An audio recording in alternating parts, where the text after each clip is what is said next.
All right, everybody, circle up. From Wish TV. Here we go. Indy Style is Indy's only live local lifestyle program. Everything they do is great. You're part of it. Talk about things that I want to know about. Where life and style meet. Oh, this is great. Really great energy. Really having a wonderful time. The best. I love it. Everything about him is great. And now, ladies and gentlemen, it's time for the big announcement you've all been waiting for. This is the Indy Style Podcast. All right, let's get right to it. On the All Indiana Podcast Network. From Wish TV's Indy Style, I'm Amber Hankins, and on this episode, Master Gardener Carrie Petty helps connect us to nature, to life, and to the gardener in all of us. She talks. Why choose a Sleep Number smart bed? Can I make my site softer? Can I make my site firmer? Can we sleep cooler? Sleep Number does that. Cools up to 8 times faster and lets you choose your ideal comfort on either side. Your Sleep Number setting. It's the Sleep Number biggest sale of the year. All beds on sale up to 50% off the limited edition smart bed. Plus free premium delivery with any smart bed and adjustable base. Ends Labor Day. All Sleep Number smart beds offer temperature solutions for your best sleep. Check it out at a Sleep Number store or sleepnumber.com today.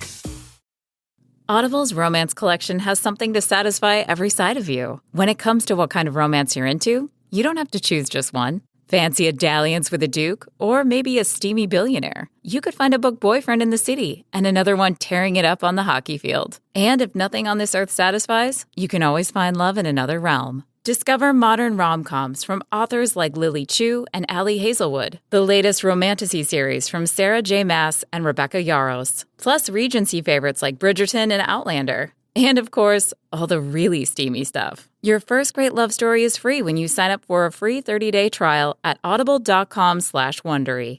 That's audible.com/Wondery. About gardening during the pandemic and how it has been the fuel for a lot of people's souls. Also, Gardening 101 and some of the top things to do in May.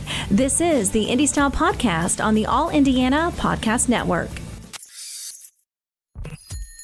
Oh, I call her my garden gal, but she is the master gardener, a.k.a. Carrie Petty. Of course, fresh off one of your Indy Style appearances. We are so happy to have you in to do a podcast. Hey, thanks for having me. That was a really good show this morning. Yes, really it was special. So much fun. You are so knowledgeable. Well, and I always wonder, have you been a teacher back in your day? Because I feel like you would make the best teacher. I hear that a lot, and so I try and really take heed to people telling me that and utilize that gifting. I think it's important to teach.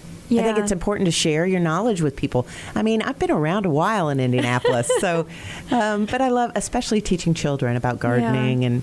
But if we can have more gardeners, I think it's even better. You know, the world would be more beautiful if there were more gardeners, is my thought. I love the way that you think about gardening and life, and it just sort of intertwines and the beauty of it all. And that's what we get from our viewers and followers on Facebook. And they say, we just love when she's on. She just has such a way about her, which is so true. I mean, I could go on and on. That is so kind of you. Thank you so much. Yeah. And well, it's a genuine thing. I hope it comes across that way. But it's, we could look at the ugly all day long. But if we choose to look at the beauty, it fills you with more beauty. And if you're filled with more beauty, you talk about more beauty. And so it's just perpetual for me. It's a choice. Yeah. Anessa and I were talking about that. It's a choice, you know, to look at things more beautifully. And nature, for me, nature is just so incredible. I mean, it's just nuts how crazy beautiful nature is. Don't you think there's something about, people always say, go connect with nature because it can fuel your soul. Do you feel that way too? I believe that 100%. There's this new trend on TikTok called grounding, and you go out and you stand barefoot on the ground. You know, I don't know the science behind it, but I garden barefoot a lot. My manicurist hates me for it, but I garden barefoot a lot when I'm not using sharp tools, but it just connects you. Yeah. It connects you to the earth and the soil, and it feels great to have the grass and the dirt under your feet. Oh, yeah. But that connectivity, I think we're losing more and more of it as our concrete jungles get bigger and our screen time gets more. I just think, but there is a return to it. There's the younger generation is really into it. Succulents have brought that back in. There's a tremendous trend in houseplants. Yeah. People being home more now with the pandemic, but now being almost pandemic. I'm going to keep saying that. We're almost post-pandemic. Let's just keep our eye on the prize. People are getting outside more and sharing with other people their knowledge about gardening and building their own gardens. I'm seeing more and more vegetable gardens pop pop-up. Oh, wow. Yeah, I mean, they've vegetable taken it on gardens. as new hobbies, right? I know a lot of people have become bird watchers who apparently weren't maybe into that before. Yeah. But I would say that this is something, too, that you wrote down mental health. And that's one of the biggest things I think that gardening can do for you. What have you seen in terms of COVID and people starting to garden and pick it up? Absolutely. I've encouraged people when they are a little bit blue to get out. On social media, they'll say, I just don't know if I have the energy to do it. Just do it. Yeah. Just start. Just get out there. And the things that you'll see, for instance, when I'm in the yard, I have this mother house finch, and she's made a nest in my front door in my wreath. And so nobody can go through the front door. I keep the main door shut so she's not disturbed. But she has 5 eggs in there. And I'm watching her. It's going to be a 14-day incubation period. The babies are due probably tomorrow, the next day. Aww. But watching that process, how can you be bummed? I know. Did you see my birds on Facebook? I did see your birds on Guys, Facebook. if you've missed it, I basically documented that baby robins that went from their eggs to hatch an itty bitty. It is amazing to me, Carrie. I love the process. I felt like it was therapeutic, and I was like, their mama, bird mama. But at the same time, the fastness that they grew, I just thought, they're gone. My babies have left the nest. Fledglings, and then they fly the coop, and it's just like life. And that's what nature does. It mimics life. Life also connects us to the messages in life, the larger universal messages, and it keeps us in touch, and it's really it's proven to be very, very good for mental health. And it is for my mental health, I know. I'm an empty nester now. Yeah. And so I work full-time at a full-time job, but this is my love and my passion. On the weekends and the evenings, I write and I garden, but I share that love with other people who want to get started but don't know how. But just don't know how. Well, let's talk about that when it comes to gardening and maybe just getting started, especially now. I mean, it's a loaded question. Where do we start? Where do we begin? But what do you think is some of the most important things for people to know right now? Yeah, so May is the perfect time to start planting, and we talked about that on Indy Style this morning. It was just such a great episode and great energy in the studio. But start. Yeah, start. Just start. And fix your soil. We're in Indiana, we have clay soil. Get a bag of compost, turn it into your soil. Make sure your soil's good, and then buy some stuff that you're interested in and put it in the ground. Yeah. Water it and watch it grow. You're going to make terrible mistakes. Things aren't going to last. You're going to make great efforts. You're going to have beautiful blooms. You're going to have the whole spectrum, but that's how you learn. And so May, there's so many things to do in May. May, I think the top 10 things to do are, kind of get your garden work area ready, get your tools sharpened. Also, make sure you fertilize. Fertilize right now because everything's using energy. So it needs food, just like humans. So it's getting ready to bloom or getting ready to make fruit or getting ready to make a vegetable pod, a snap pea. Make sure you fertilize, but fertilize organically. Use an organic fertilizer, fish fertilizer, liquid fish. While it might be a little stinky, it's really the most healthy thing I think to do. Yeah. So those are some of the key things to start doing now. Also, pruning. Make sure after the lilacs bloom, they're getting ready to bloom now. Prune. You always prune your lilacs after bloom. Make sure you visit your local nurseries. Big Box is great. I shop at Big Box too. But our local businesses need our help right now. So visit your Do It Best centers or your local Watsons or your local nurseries. They need you.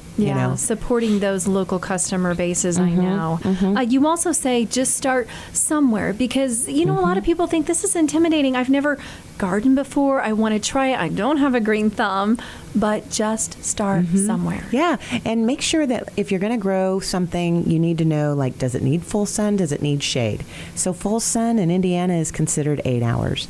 And things that don't get enough sun, that's one of the biggest fails. They'll get long and leggy and lanky. So too much water is one of the biggest fails and not enough light. Yeah. So if you can kind of learn, thank goodness for Google, right? I mean, we can Google anything now. I know. Back in the day, it was like, where's the encyclopedia? Yeah, I need my set of gardening books to know. But now, if I just am out in the yard, I have my phone with me. I can Google something real quick, like how deep to plant this, how to divide this.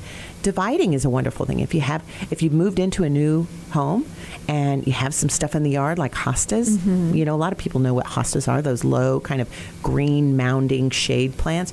You can dig those out and drop them on the driveway and then use your spade and divide them into 3 or 4 plants and make more babies. And so that's how you propagate your garden and increase your garden size without too much expense. It's interesting to me how you can do that because it is a budgetary concern too. You go out and buy, a certain amount of potted plants. I mean, it adds up. Well, my husband always says, he goes, "You're not dangerous with shoes. You're dangerous with plants." I mean, I would rather buy a plant than a pair of Manolos or something. Me too. But I just. I think it's real important to be able to be frugal. Yeah. That's part of a gardening spirit. If you have planted fruits and vegetables and you have more in your harvest, share it. If you have plants and you're going to divide them and you're not going to use them all, give that to your neighbor. In my neighborhood, Amber, my mother had these old-fashioned yellow irises. Irises are getting ready to bloom right now. They're kind of that tall, sage green, spiky foliage with the bloom in the center stalk, and they have a little beard. They're called bearded irises. My mother's yellow irises are all over my neighborhood up at Geist because I've shared them for the 30 years that we've lived there. And it's so much fun when they bloom because they bloom right after Mother's Day. And it's just the coolest thing for me. She's all over my community. Isn't that awesome? It is so awesome. And I love how you talk about the community and neighborhood spirit. Share some with your neighbors because talk about those little things that can just lift somebody up. And there is something so special about a beautiful flower or a plant. It's that life. It's that growth, so to speak. Yeah, and it makes your community grow when you share. And it's also a great communicator. You may not know the neighbor who's walking by, but if something's happening, say, "Hey, come here, look at this. This is so weird." I mean, I do that with the children in our neighborhood all the time. I'll find a butterfly wing or an empty nest, or I even found an empty wasp nest, and I'll show it to the kids. I've even had a basket out before just of acorns for the kids to take or pine cones because I just think it's so tactile. It's such a great learning thing for them to go, "I wonder what this is. I wonder what happens if I crack it open. I wonder what happens if I smoosh it a little." I mean, it's just exploratory. That's where science begins in awareness. It's such a learning experience for them too if you can start them young. And like you said, with the influence, oh my goodness, of tablets and phones and social media, to get them out and help them, try to learn and understand for themselves. Let them play in the dirt. I've got a almost 3-year-old little boy who just loves to pick up the mulch and put the mulch, in his trucks. And I'm like, have at it. It's the best. I think one of the things, what's the book? The Last Child in the Woods? It talks about attention deficit and children learning, but one of the lines in there that I love is we need to sometimes just let children be. Let them have a stick and watch the ants on the sidewalk and just be for a minute. Yeah. And Riley and Austin, they're now, 24 and 25. Austin just graduated from Belmont, and he's home this weekend. And when they were little, we'd plant pea pods. Pea pods, Mommy, pea pods, pea pods. They'd walk around, pea pods. And they'd eat them off the vine, but it taught them to eat vegetables early. It taught them to grow early. It taught them to plant with their little finger the pea pod seed, because peas are the size of a pea. It's a pretty big seed. So it's a good place to start for little kids. Yeah. But it's just, and now they're gardeners, both of them. Both of them amazing. have houseplants and cactus, and they're in apartments, of course, but they grow something green. Right. It's interesting. My husband started, oh, God love him. He started growing like plants. He had this great idea. I'm going to try to grow my own, tomatoes and this or that and these potted plants. I don't know if it was the weather. I don't know if he just didn't water them correctly, but they did not last at all. But I loved his initiative of trying to do something like that. You learn. Yeah, and you learn. And you learn. I've had so many failures. I wish I'm going to have to dig up the photo of my very first garden. And it had, I think I may have even tried to plant corn in it. And it was just a little 2-foot by 2-foot thing. Yeah. I mean, I didn't know I wasn't a master gardener then. Yeah. I didn't know what I was doing 30 years ago. Dick Crum was my teacher at the Master Gardening Program at the Purdue Agricultural Extension Office. So if anybody's interested in that program, they'll be starting it back up probably this fall. I recommend it. It's just a wonderful learning, maybe 6 weeks. I don't even know if you can do it online now. I need to call them and find out. Do you know what's funny is I have vivid memories of being a kid. My mom and dad would plant carrots in this little bed that we had in our backyard. And I remember going out there.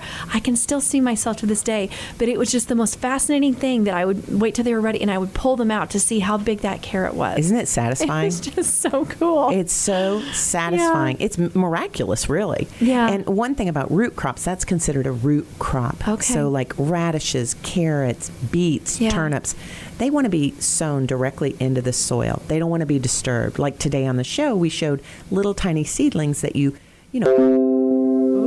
that was loud. Seedlings, boom. This is the magical word of the day. Seedlings, boom. But the little seedlings, they go into the soil, but with root crops, you want to plant those directly into the ground. Yeah. Oh, my goodness. Well, I have so loved having you here. I hate that we have to wrap this up. Oh, my gosh, that went so fast. Any other little seedlings, so to speak, that you would like to leave our listeners? And I have to say listeners. I'm so used to saying viewers, but our listeners with today. Yeah, for sure. Try something this year that you've never grown. I love that. Always buy one new gardening book. And that you on a subject that maybe you're just not familiar with at all, and always plant something you've never grown before. Oh, I like that. Something unusual every year. Last year was purple kohlrabi for me. Oh. It's a vegetable, beautiful plant, really delicious. Yeah. But something unusual. Yeah, or try a pumpkin. Plant a pumpkin seed for the kids. It's just one of the most. So fun. One pumpkin seed. How simple is that? Put it in the dirt. Yeah, water we did sunflowers too when I was a kid. I forgot about that. Do it. Yeah, and that's my recommendation. Try something new. See, now you've got me eager and excited and ready to go, because truly, as in gardening and in life, you never know what will bloom. Aww. Way to go. That was perfect. I just love that, Carrie. I guess we will end on that note. Thank you so much for being here with us. If we would like to learn more, where can we follow you or pick your brain or just ask you questions? Yeah, you can find me on all the social media platforms. I'm on TikTok now for the youngins. Oh, there you go. At TikTok Gardener. And I'm on Facebook, Carrie Petty Master Gardener on my Facebook page. And all my contact information's there. And you can give me a call on the weekends. I do a little thing called garden coaching. Oh. And I'll come to your home and for a small fee for an hour and just teach you what you're growing, or if you've moved into a new home, I'll identify what's growing there. We need to do an on-location live shoot with you for Indy Style. That'd be a blast. Like at your house or something. Yeah, come to my home. Come to my garden. That'd be a blast. I would love that. Oh, see, we're already having so many ideas. Yeah, thanks for having me today, Carrie, Amber. thank you so much. I cannot wait to talk to you again soon. Happy spring. Happy summer. Thanks, Carrie. From Wish TV's Indy Style, I'm Amber Hankins. Be sure to like and subscribe to the Indy Style Podcast right now on the All Indiana Podcast Network. Watch Indy Style weekday mornings at 10 a.m. on Wish TV. Follow Indy Style on Facebook and connect for even more at wishtv.com. This concludes our broadcast day. For even more great podcasts, go to allindianapodcastnetwork.com.